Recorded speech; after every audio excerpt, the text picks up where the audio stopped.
Halo teman-teman semuanya, terima kasih karena sudah menonton video ini. Jadi pada kesempatan ini saya, Margareta Suryani Mapitupulu, SKRKP Biomed, ingin membawakan sebuah materi dengan judul Hubungan Pacaran Sehat dan Berkualitas sebagai persiapan menuju jenjang pernikahan.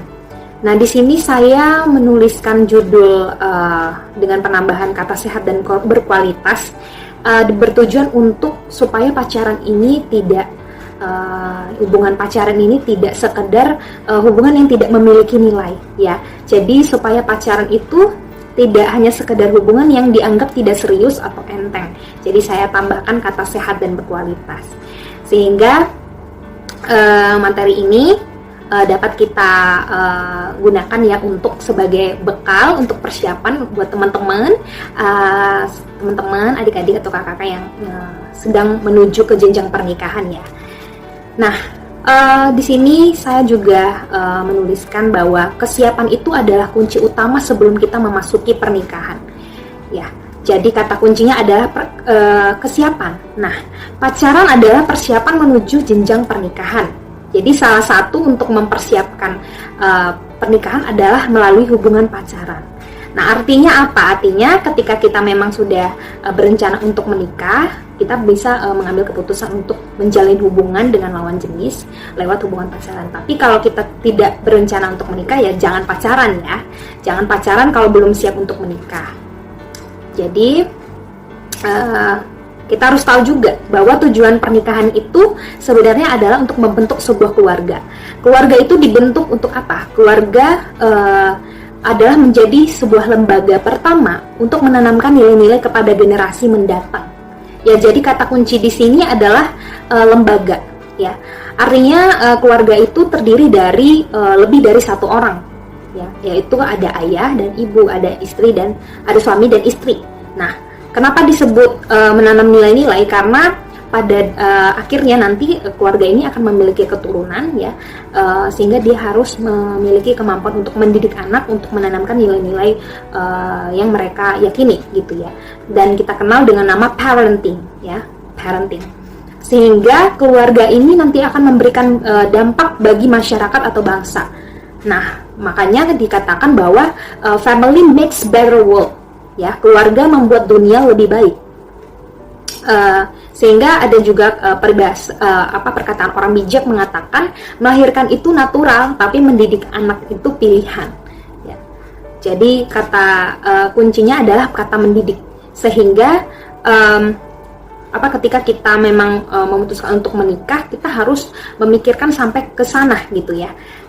Bagaimana parenting, bagaimana kalau nilai-nilai apa yang mau ditanamkan kepada anak, dan kita sendiri sebagai yang mengajarkan, sebagai pengajar di rumah yaitu orang tua harus memiliki nilai-nilai gitu ya, yang kita yakini yang baik gitu ya, yang benar gitu untuk kita ajarkan kepada generasi yang mendatang.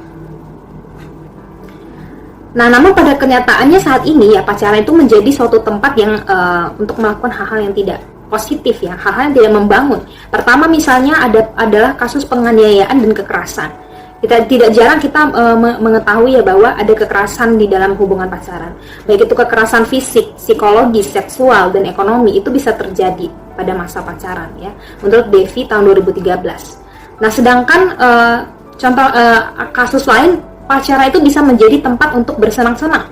Ya, dikatakan di sini pada penelitian oleh Davis tahun 2010, usia 18 sampai 25 tahun itu cenderung ya, orang-orang ini suka mencari pasangan yang memiliki fun personality atau good sense of humor untuk mendapatkan energi positif ketika merasakan stres atau dalam keadaan tertekan karena kegiatan yang membosankan.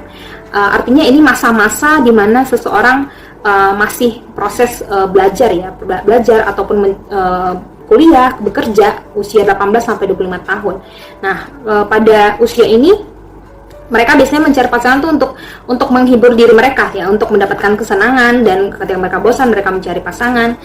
Ini yang sering terjadi. Makanya biasanya pacaran di usia ini lebih cenderung untuk tidak memiliki tujuan yang jelas ya. Biasanya masih belum belum memikirkan sampai kepada pernikahan. Mungkin sebagian besar sudah, tapi ada beberapa yang ketika misalnya masih pelajar, pasti mereka lebih cenderung pacaran untuk menghilangkan kebosanan. Dan itu juga yang waktu itu pengalaman saya pribadi, saya juga mengalami itu ya. Jadi belum tahu sampai belum memikirkan sampai kepada pernikahan, karena saya waktu itu pacaran usia 15 tahun ya, usia 15 tahun ya, waktu itu kelas 1 SMA ya, cuman sekedar untuk teman-teman dekat aja gitu, teman belajar, teman penyemangat belajar. Tapi pada akhirnya itu sangat-sangat banyak sebenarnya menghabiskan waktu untuk pribadi kita sendiri ya gitu ya, yang sebenarnya baik untuk baik untuk kita manfaatkan waktu-waktu yang ada itu untuk melakukan hal-hal yang positif untuk bagi diri kita gitu ya. Nah, biasanya daya tarik kepada lawan jenis itu ya pada umumnya pertama itu karena senyuman ya. Senyuman itu dianggap senyum itu hangat dan ramah. Senyum adalah isyarat yang menandakan keterbukaan juga menurut Walsh dan Hewitt tahun 1985. Dan daya tarik yang lain itu juga bisa karena memiliki kesamaan, misalnya menjalin hubungan dengan orang dengan kepercayaan, suku dan ras yang sama, menurut Davis tahun 2010. Nah, namun kita harus perlu tahu ya, daya tarik itu ya bisa menimbulkan jatuh cinta memang ya, fall in love, apalagi kalau kita memiliki ketertarikan karena fisik gitu ya.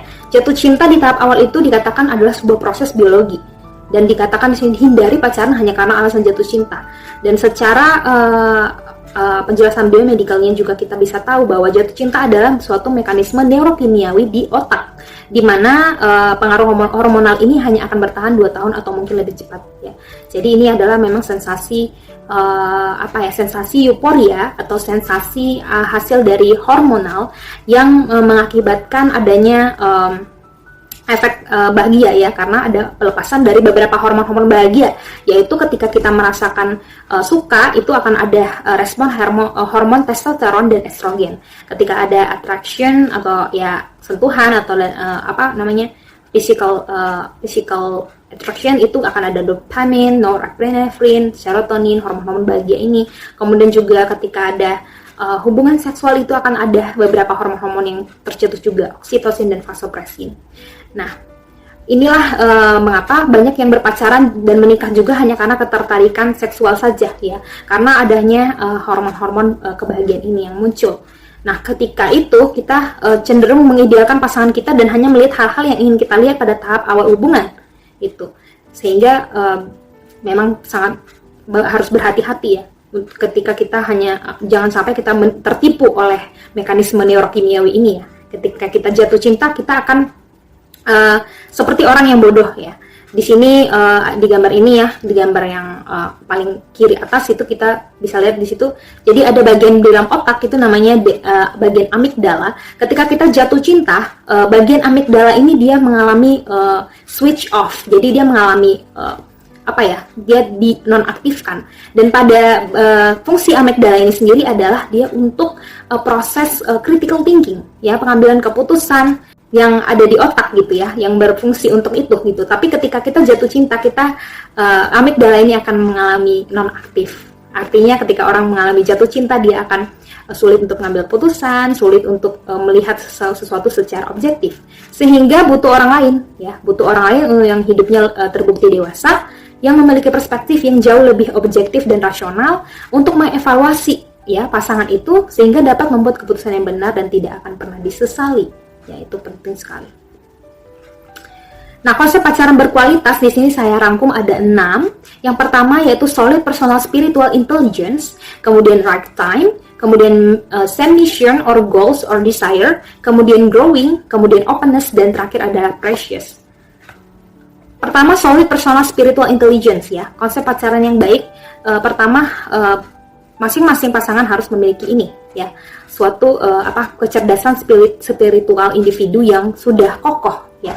Dan dikatakan di sini pada penelitian Katarizina tahun 2021, kecerdasan spiritual itu akan mempengaruhi beberapa aspek. Di sini ada 5 aspek. Pertama adalah searching for meaning of life, yaitu mencari makna hidup atau tujuan hidupnya. Dan kemudian mempengaruhi juga coping, yaitu proses bagaimana dia mengatasi suatu masalah. Kemudian juga spiritual intelligence akan mempengaruhi personality, yaitu kepribadiannya. dan kemudian juga akan mempengaruhi bagian kesejahteraan hidupnya, well-being, dan terakhir adalah bagian kesehatan, health. Ya, dan dikatakan juga bahwa kecerdasan spiritual yang kokoh itu akan membuat relasi dengan orang lain menjadi lebih baik. Ya, bagaimana cara dia mengolah, memikirkan sesuatu, bagaimana dia bersikap, berespon, dan berperilaku itu dipengaruhi oleh kecerdasan spiritual seseorang. Bagaimana kepribadiannya, bagaimana dia mengatasi masalah, bagaimana dia memandang hidupnya, tujuan hidupnya, bahkan sampai berdampak pada kesehatan dan kesejahteraan hidupnya. Dan yang kedua, pacaran berkualitas harus dilakukan pada waktu yang tepat, right time. Ya, menjalin hubungan pacaran saat laki-laki dan perempuan itu sudah mengalami kematangan atau dewasa. Ya. Yang kedua, bertanggung jawab atau responsible. Nanti saya akan jabarkan masing-masing aspek-aspek yang mempengaruhi bagaimana seseorang dikatakan mature dan dikatakan responsible. Dan yang selanjutnya, yang ketiga adalah pacaran yang berkualitas itu memiliki some mission or goals or desire. Ya, di mana hubungan pacaran ini dengan lawan jenis yang memiliki kesamaan, ya, garis bawah ini, kesamaan pada 3 aspek yang penting, yaitu pertama adalah mimpi, yang kedua tujuan hidup, yang ketiga adalah kerinduan.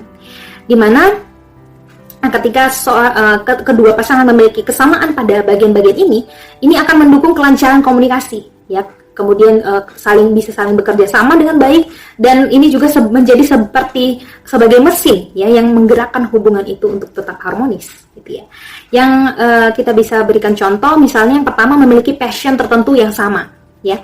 Di mana passion ini dia berbeda dengan hobi, ya. Passion itu berbicara tentang antusiasme atau semangat yang kuat atau dorongan hasrat terhadap sesuatu. Kemudian juga keinginan dan kekaguman terhadap sebuah ide.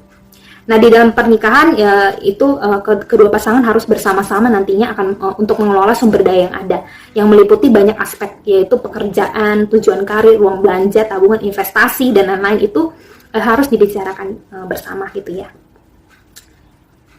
Jadi ini penting sekali ya, mission, goals, dan desire. Kita harus mencari ini supaya komunikasi yang terbangun itu berkualitas juga.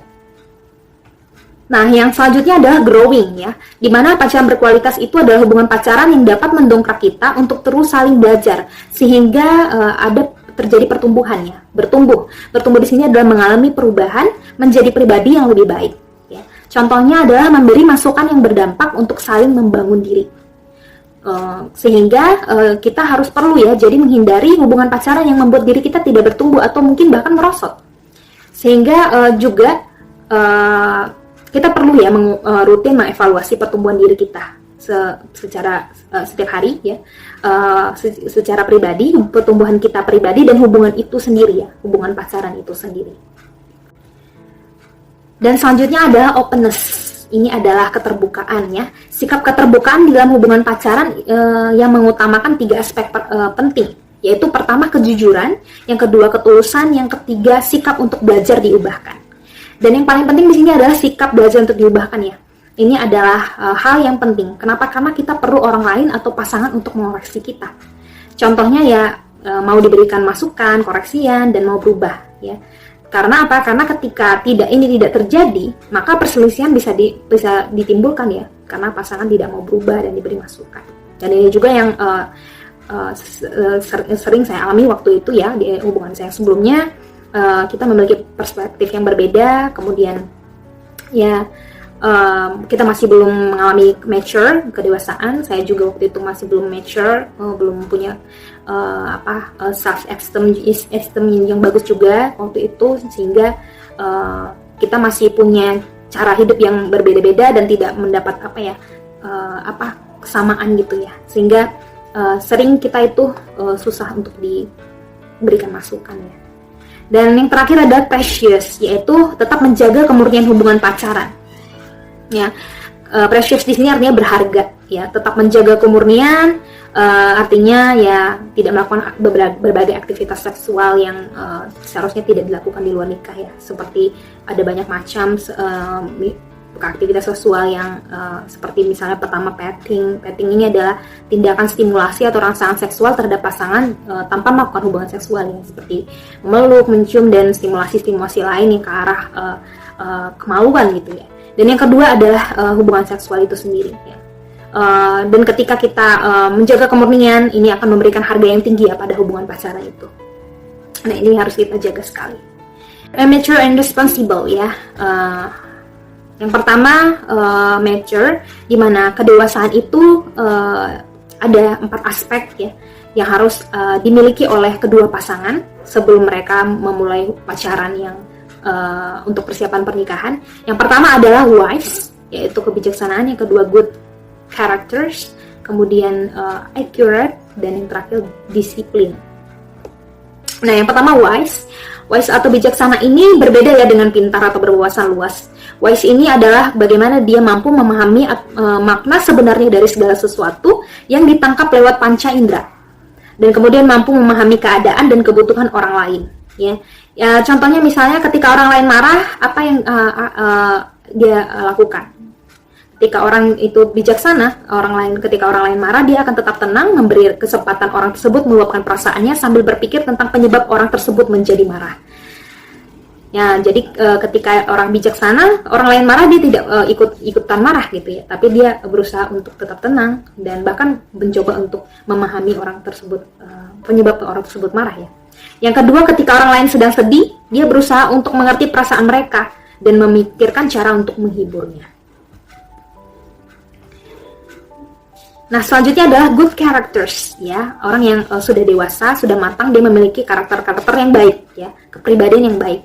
Ada beberapa kepribadian, di sini saya buat menjadi 5, generalisir menjadi 5. Yang pertama adalah dia tertib orangnya, ya tertib dalam kehidupannya sehari-hari, bagaimana cara dia berbicara, bersikap, berperilaku sehari-hari, ya baik itu di rumah, di luar, ketika bersama teman-teman, atau bahkan ketika bermedia sosial, kita bisa melihat ya dan menilai itu. Kemudian yang kedua, peduli, bagaimana ketika dia melihat orang lain yang membutuhkan pertolongan, bagaimana dia mementingkan kepentingan orang lain, kepentingan umum dibanding kepentingan dia sendiri. Kemudian cinta damai, bagaimana dia di tengah-tengah pertengkaran, bersikap ketika di tengah pertengkaran, bagaimana dia menjalin relasi, komunikasi dengan orang lain untuk terus mengutamakan kedamaian di dalam komunikasi itu. Kemudian setia, ya setia. Kemudian yang terakhir adalah santun. Nah, accurate, yang ini yang ketiga. Orang yang sudah dewasa, dia akan terus memberikan respon yang akurat ya, yang dihasilkan dari terus melatih good characters tadi. Ya, ini bisa diwujudkan bisa kita lihat dari perkataan dan perbuatannya, yang dimana kedua-duanya memberikan respon yang akurat. Ya. Nah, contohnya yang pertama, ketika orang lain marah, dia tidak membalas dengan respon marah dan berusaha memberikan perkataan yang menenangkan atau mendinginkan suasana serta membantu mereka.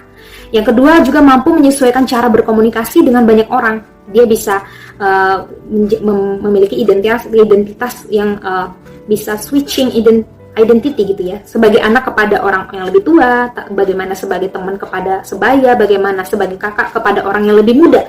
Dia bisa menyesuaikan cara komunikasinya. Kemudian disiplin. Ya, disiplin di sini sudah memiliki kemandirian ya untuk mengurus urusan pribadinya sendiri. Contohnya ya urusan hal-hal sederhana, mencuci pakaian, merapikan tempat tidur, ruang kamar, makan dan minum sudah tidak perlu diingatkan lagi oleh orang tua ya. Dia sudah mampu mengurus hal-hal pribadinya. Kemudian juga sudah mampu menyusun jadwal kegiatan hariannya secara mandiri. Nah, itu ada 4 item bagaimana seseorang sudah dewasa. Dan yang kedua adalah orang yang sudah bertanggung jawab ya, atau responsible.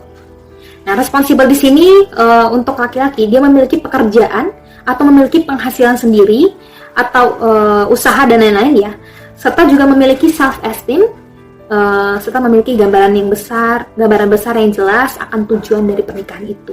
Ya, self-esteem di sini adalah pandangan keseluruhan dari individu tentang dirinya sendiri, ya, mengenal dirinya dengan baik, bisa terkait keahliannya, kelebihannya, atau kekurangannya. Ini yang harus sudah dimiliki oleh laki-laki yang sudah bertanggung jawab ya. Dan yang paling penting juga adalah gambaran besar dari tujuan pernikahan itu. Dan ini bisa terkait dengan visi atau goals atau desire mereka masing-masing yang harusnya sama tadi itu ya. Ini yang harus dimiliki mereka berdua. Kemudian juga perempuan itu harus sudah memiliki self esteem yang baik juga. Dia sudah mengenal dirinya dengan baik, keahlian, kelebihan dan kekurangan. Dan dia juga secara umum ya harus mampu bertanggung jawab untuk urusan rumah tangga ya, sebagai bekal sebelum dia masuk ke ranah pernikahan. Nah, yang perlu diperhatikan dalam pacaran yang sehat berkualitas ini, kita harus usahakan memiliki pasangan yang sepadan ya. Pasangan yang sepadan dalam hal apa? Yang pertama itu tingkat kedewasaan spiritual. Yang kedua adalah nilai-nilai. Ya. Dari kedewasaan spiritual itu akan mempengaruhi bagaimana dia berelasi tadinya, bagaimana dia memiliki kematangan, ya, mature tadi, bagaimana dia juga memiliki good characters, memiliki respon yang akurat. Itu dipengaruhi dari tingkat kedewasaan spiritual seseorang. Dan yang kedua, paling penting harus diperhatikan adalah nilai-nilai. Jadi nilai-nilai yang diyakini dari kedua pasangan harusnya sama gitu ya. Contohnya nilai-nilai itu apa? Yang pertama misalnya, apakah setuju jika anak tidak perlu sekolah playgroup? Gitu kan. Apakah setuju jika suami meninggalkan istri setiap minggu untuk bekerja keluar kota? Dan sebagainya. Ini yang harus perlu dibicarakan pada hubungan pacaran. Sehingga ketika pasangan kita sudah sepadan akan hal-hal ini, penyesuaian hubungannya itu akan lebih mudah ya. Jadi tidak perlu penyesuaian yang susah, ribet ya, kalau kita memiliki pasangan yang sepadan. Nah, yang kedua adalah memilih pasangan lawan jenis ya. Ini harus perlu juga diperhatikan supaya ya kita tahu ada LGBT dan segala macam ya, berbagai bentuk penyimpangan orientasi seksual. Kita harus menghindari itu sejak awal gitu ya. Nah, apa yang perlu kita hindari ya, hubungan pacaran yang bagaimana yang perlu kita hindari? Jadi kita harus menghindari hubungan pacaran jika yang pertama still in study ya. Ketika kita masih sekolah ya, masih seorang pelajar, sama seperti saya waktu itu, saya menjalin hubungan saya dengan yang pacar saya sebelumnya itu sejak SMA gitu ya, sejak saya sekolah menengah atas sampai saya kemarin tahun lalu itu masih kuliah gitu ya. Saya merasakan sendiri ketika saya pelajar ya, berpacaran ketika pelajar itu banyak sekali menyita waktu, banyak sekali menyita waktu saya yang harusnya saya belajar untuk mengenal diri saya, mengenal kelebihan saya, belajar membangun self esteem diri saya gitu ya. Tapi itu banyak banget waktunya terhabis ya untuk waktu-waktu pacaran ya. Kadang kita membicarakan hal-hal yang sebenarnya masih belum dewasa gitu ya. Dan saya juga merasa ketika saya sudah kuliah kemarin, kuliah magister, di situ baru saya mulai ya sama dia itu, pacar saya yang sebelumnya itu mulai membicarakan tentang masa depan gitu. Jadi saya mulai merasakan hubungan itu lebih dewasa, lebih ini ya, setelah kita itu dia bekerja dan setelah saya juga kuliah gitu ya.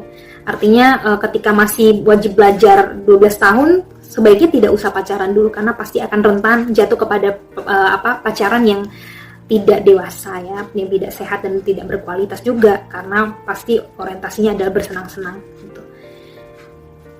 Kemudian yang kedua, bad self control ya. Jadi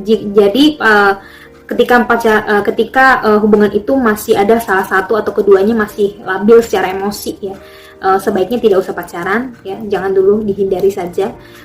Misalnya labil secara emosi ini misalnya mudah marah, mudah tersinggung ya, hal-hal seperti itu yang akan sangat membuat pacaran itu tidak berkualitas ya. Banyak perselisihan, banyak pertengkaran yang akan terjadi gitu.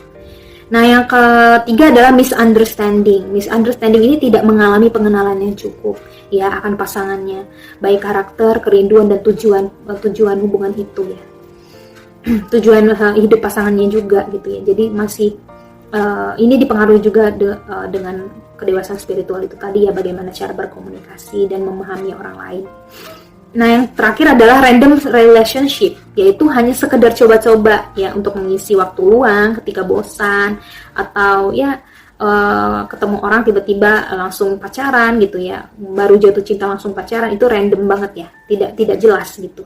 Dan ini biasanya sih terjadi pada anak-anak yang masih still in study juga gitu ya. Nah, konsep hubungan pacaran di sini kita tahu bahwa ada klasifikasi beberapa generasi ya, baik itu baby boomers sampai kepada generasi alpha yang saat ini ya, dimana biasanya konsep hubungan itu ya, hubungan pacaran dan pernikahan dari generasi sebelumnya itu sering ditiru oleh generasi sesudahnya gitu. Jadi saat ini kan tahun ini ya, maksudnya saat ini generasi yang sedang lagi booming-boomingnya menikah itu kan generasi Y ya, generasi tahun 81 sampai tahun 94. Beberapa di generasi Z ada juga ya. Saya kebetulan tahun kelahiran 96. Generasi saya juga sudah banyak yang menikah ya tahun 95. Karena saya lebih cepat sekolahnya ya, jadi lebih muda 1 tahun dari teman-teman saya yang sebaya saya. Tahun 95 ke atas ya itu sudah mulai banyak ya yang menikah. Jadi biasanya generasi yang sebelumnya ya, generasi Y itu biasanya akan meniru bagaimana konsep pacaran dan pernikahan generasi sebelumnya, itu generasi X gitu ya. Jadi dalam artian apa? Artinya perlu sekali ya modal hubungan yang sehat yang diturunkan dari generasi sebelumnya sehingga nilai-nilai positif dapat tercipta. Nah, saya dapat simpulkan yang pertama, hubungan pacaran yang sehat dan berkualitas itu akan meningkatkan kualitas pernikahan dalam mendidik keturunan ya, atau generasi untuk membuat dunia lebih baik. Ini yang paling penting. Jadi aspek-aspek dalam pacaran sehat dan berkualitas itu adalah kecerdasan spiritual individu yang kokoh, waktu yang tepat, ya, kemudian misi dan tujuan yang sama, kemudian saling bertumbuh, sikap keterbukaan, dan juga terakhir adalah kemurnian hubungan itu. Nah, kemudian pacaran sehat dan berkualitas itu dapat tercipta dari 2 orang yang telah matang dan bertanggung jawab. Ya. Kemudian penting memilih pasangan yang sepadan secara tingkat kedewasaan spiritual dan nilai-nilai yang diyakini.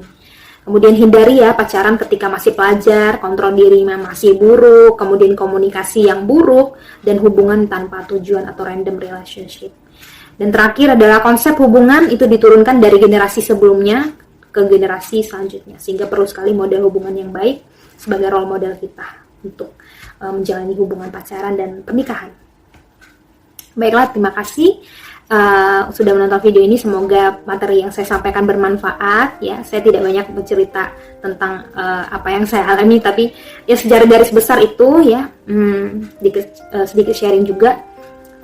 Ya saya sekarang ini semenjak saya putus ya kemarin di Desember sampai sekarang,